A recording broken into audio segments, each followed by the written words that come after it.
think of an expensive luxury sport car. Bright-colored, fast, roaring engine, aerodynamic body. The probability that you thought of Lamborghini is very high. Today I'll tell you the story of one of the most expensive car brands of the last century and its creator, Ferruccio Lamborghini.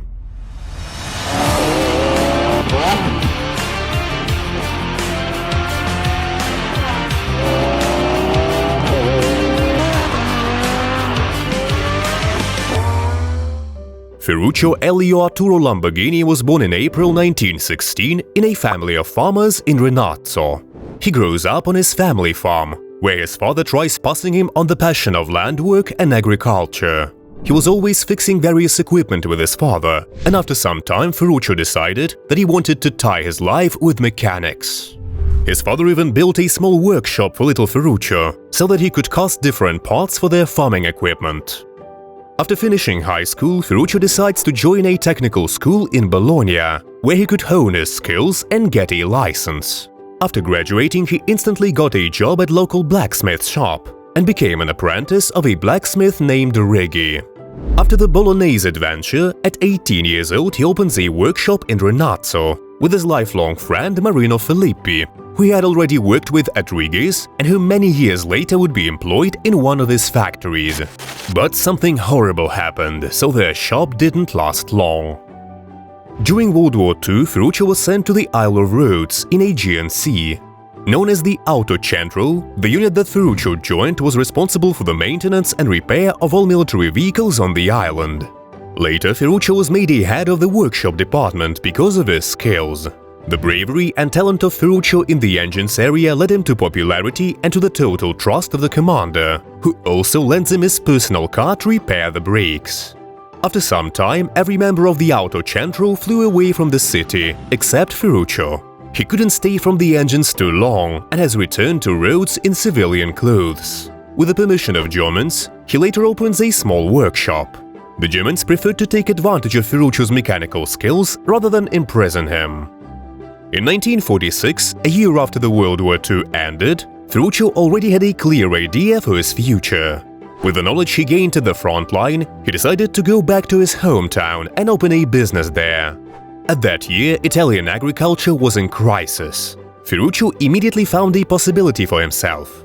At the end of 1947, Ferruccio decides to produce a cheap yet powerful tractor. He purchased all kinds of cheap war equipment, improved it, and built his own Carioca tractor. In 1948, he opens his company named Lamborghini Trattori. He wanted to give farmers a nice vehicle that would do most of the hard job for them. Farmers loved his tractors, so Ferruccio had to expand production of them. Ferruccio also often switched cars to find the ideal one, but never could.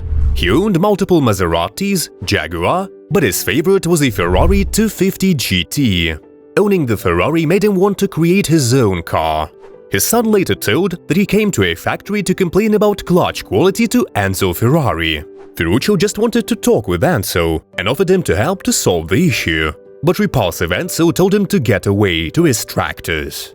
Together with factory foreman, they disassembled the transmission of his Ferrari 250 GT and discovered that most of the parts are from his factory. He quickly resolved the issue. Together with Giotto Bizzarini, Lamborghini developed a new engine.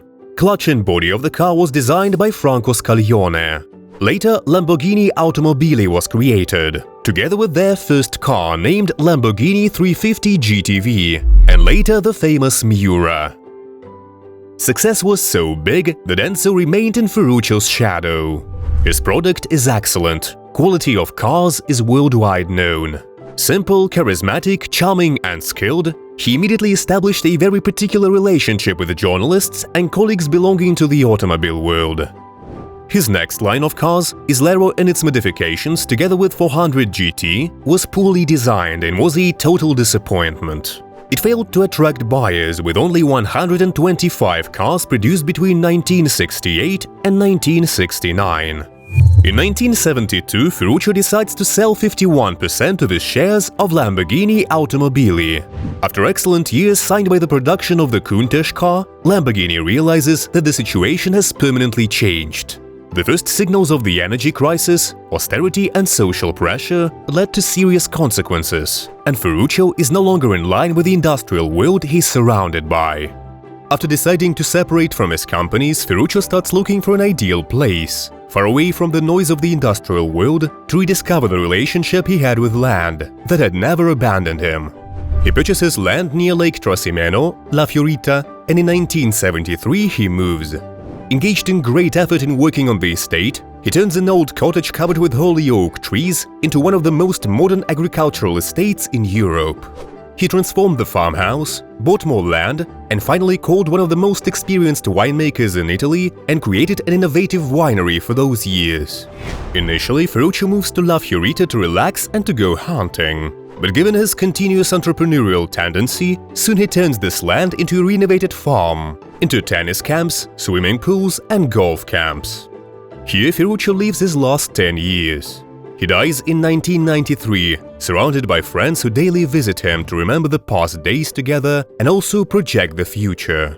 His influence on modern vehicle engineering will never be forgotten, and a company under his rule became one of the most recognizable worldwide. In 1974, during the oil crisis, Feruccio Lamborghini sold his remaining 49% of shares of Lamborghini Automobili to René Lima and retired. At the 1977 Geneva Motor Show, Lamborghini Automobili unveiled its prototype military vehicle, the Cheetah, powered by a rear-mounted Chrysler V8 engine. But during testing, it performed poorly and lost the contract. Also, an interesting fact, the resources used to develop the Cheetah were diverted from the BMW M1, which ultimately led to the cancellation of the contract from BMW. The CEO of Lamborghini made some questionable decisions. As the years have passed, Lamborghini's situation worsened. The company entered bankruptcy in 1978. Soon after, two Swiss brothers named Jean-Claude, not Van Damme, and Patrick Memran, due to their passion for sports cars, were appointed to administer the company during receivership. They reworked the failed Silhouette P300 into the Yalpa, introduced the LP500S model to the public, updated Countach so it could be sold in the US, and things started to look promising again. A renaissance of Lamborghini Automobili was on its way. Patrick Memran also injected a huge amount of money into the company. Facilities were rehabilitated, and a huge worldwide hiring campaign to find new engineering and design talent started. Lamborghini developed a new Countach LP5000, reworked failed Cheetah into LM002, and displayed a prototype of a sports car almost completely made of carbon fiber. Unfortunately, the prototype was destroyed during a crash test. But in the end, Patrick decided to sell the company to Chrysler Corporation for $25.2 million. The new CEO of Lamborghini was Lee Iacocca. Iacocca, who had previously orchestrated a near-miraculous turnaround of Chrysler after the company nearly fell into bankruptcy, carried out his decision to purchase Lamborghini. He instantly injected another $50 million into the company. He was interested in entering the extra-premium sports car market. He wanted to compete with Ferrari. They began working on Countach's successor, Lamborghini Diablo. However, Chrysler wasn't impressed with the designer's work.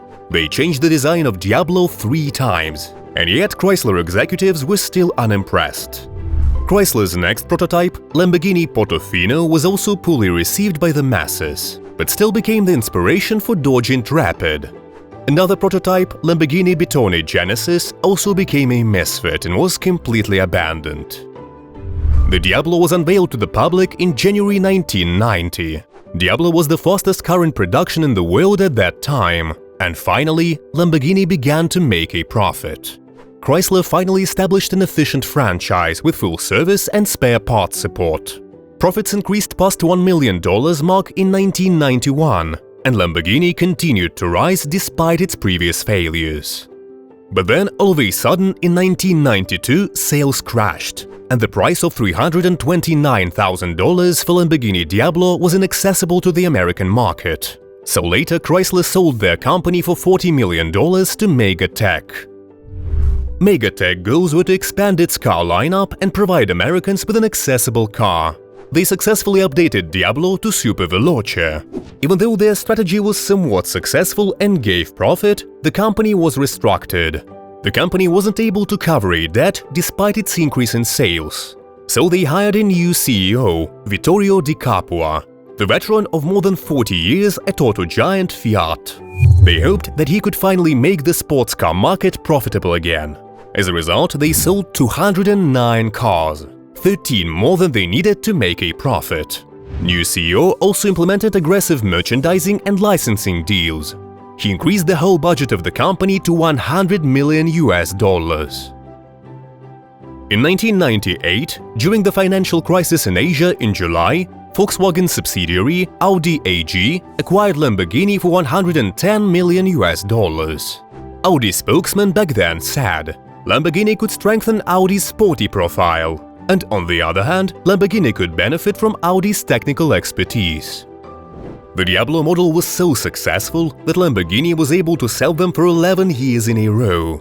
Overall, they produced 2,900 examples. Making a car more successful than the Diablo was a tough task, but not under the rule of Giuseppe Greco, another industry veteran with experience at giants like Fiat, Alfa Romeo and Ferrari. He helped produce their brand new car under the powerful name Murcielago. It had a powerful engine that generated 631 horsepower. The new model also marked the debut of the new single-clutch transmission called E-Gear, which used pedals mounted on a steering column to change gears. It eventually replaced the manual transmission in the coming years. Murcielago was not meant to compete in racing events, but some teams would develop their racing variants, which would prove successful in motorsports, despite Ferruccio's vision of what Lamborghini should be. Under German ownership, Lamborghini found stability that it had not seen in many years. In 2003, it released a new car named Gallardo. With a smaller V10 engine, this car was intended to be more accessible and more livable than the Murcielago. Gallardo then inspired other variations like Spider, Balboni or Superleggera. Lamborghini achieved its highest ever yearly sales figure in 2008, selling 2,430 vehicles. But the world financial crisis that began in 2007 caused Lamborghini sales to drop almost 50% below their 2008 peak. On the 1st of March 2011, at the Geneva Motor Show, Lamborghini introduced a replacement for the Murcielago, Lamborghini Aventador. It was the first new Lamborghini in 10 years. It has an angular design and an entirely new V12 engine. The follow to Aventador was Veneno, an interpretation of a racing prototype. This variant, however, sold fewer than 10 units, $4.5 million each, making it one of the most expensive Lamborghini automobiles ever produced. The Centenario model was introduced in 2016 as a celebration of Ferruccio Lamborghini's 100th birthday. It had an even more aggressive design. The car used the world's largest rear diffusers. 40 units of the Centenario were produced in total. In 2017, Lamborghini introduced its second off-road vehicle, produced by the company since LM002, the Urus. The Urus is based on a Volkswagen platform and shares its engine with a Porsche Cayenne, but uses its distinctive technologies, such as using the biggest carbon ceramic brakes to ever be fitted on a vehicle. By the end of July 2021, the company announced the production of 10,000th unit of Urus and the end of the line of the Aventador. They announced that there will soon be a new electric car replacing it, which I am personally really excited about, especially the design. Are you excited too? Comment down below your favorite Lambo. Under the rule of Ferruccio Lamborghini, the company in just a few years became one of the largest agricultural equipment manufacturers in Italy. At the time, he was so rich that he could afford dozens of luxury cars, such as Maseratis, Mercedes-Benz and his favorite, Ferrari. And with his favorite Ferrari 250 GT, Lamborghini Automobili evolved into one of the most successful luxury car manufacturers in the world.